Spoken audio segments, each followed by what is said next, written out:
Assalamualaikum, hai semua, apa khabar? Hari ini saya nak berkongsi satu lagi menu yang simple, yang mudah ya, tak banyak karenah. Tahu bergedil, tapi menggunakan tahu 4 segi yang besar ni.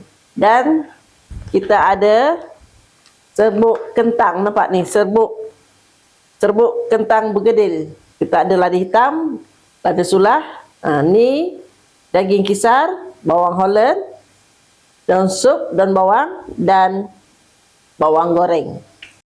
Jom kita buat inti dulu. Okey, kita masak inti ni, minyak jangan banyak, sikit. Macam tu sahaja, lebih kurang 1 sudu makan. Okey, bila minyak kita dah panas, baru kita tumiskan bawang Holland. Bawang Holland ni kita potong dadu. Sekarang bawang kita dah pun layu, baru kita masukkan daging kisar. Kalau nak masukkan ayam pun boleh, ikut selera ya. Ayam, ikan, ataupun isi udang. Yang mana vegetarian tu tak payah masuk isi ayam, daging sebagainya. Bumbu sayur sahaja cukup.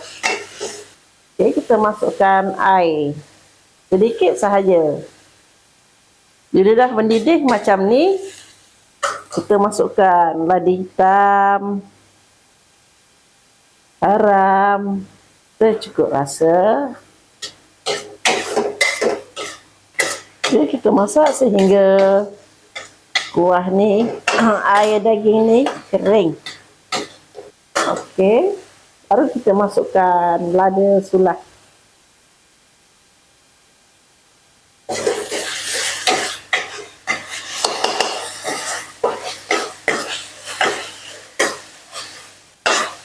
Okey, dah pun masak. Kita tarik ke tepi supaya macam ni, supaya minyak ni turun. Okey, tahu ni kita potong 2 sahaja.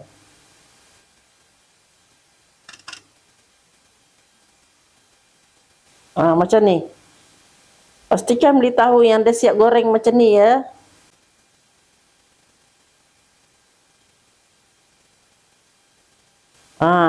Dia dah siap kosong macam ni. Kalau penuh macam ni, kita belah je. Dia dah siap yang ni. Ni kita ada tepung kentang bergedil ya.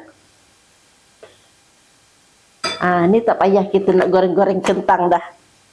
Nak kupas kentang, nak goreng kentang, tak payah. Beli je tepung ni. Ni air suam. Air suam yang bukan air sejuk, air suam.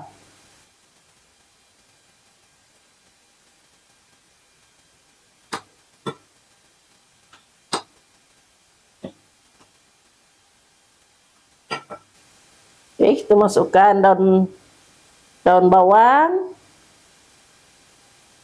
Ini daun sup, bawang goreng. Kita masukkan daging yang telah kita masak tadi.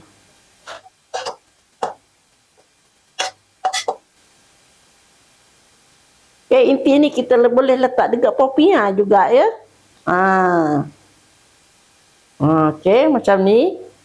Inti dah siap. Bolehlah kita masukkan ke dalam tahu kita ni.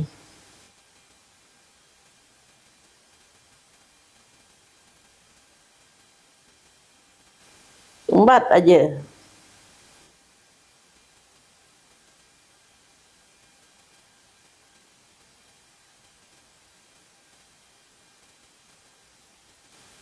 Okey, macam tu. Okey, dah pun siap macam ni. Sekarang kita nak bancuh celupan tahu kita. Okey, ni kita ada 2 biji telur ayam. Kita masukkan 2 sudu kecil ni tepung jagung.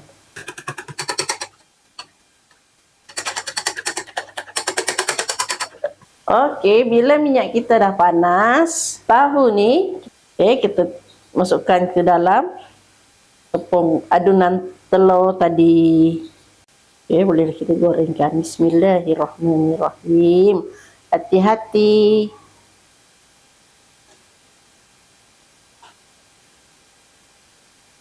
Kita goreng ni dia tak lama tau. Dia cepat garing. Okey. Dah pun masak. Bismillah.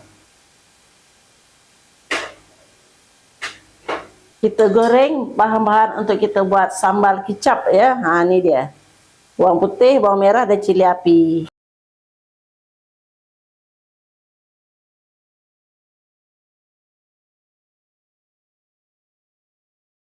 Okey, bawang cili kita dah pun masak tutupkan api dan kita angkat. Kita angkat bahan ni saja, jangan angkat minyak. Bahan-bahan ni kita nak kisar bersama dengan kicap ya. Kicap ni setengah cawan. Kita perahkan jus limau. Kita masukkan sedikit gula.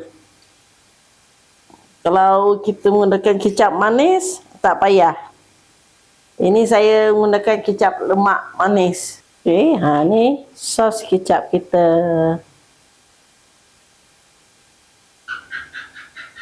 Okey, dah pun siap tahu bergedil kita ya. Mudah kan? Nampak ni. Dapat sebiji, kenyang. Kalau kita buat kecil-kecil tu 3-4 biji baru kenyang. Okey, selamat mencuba.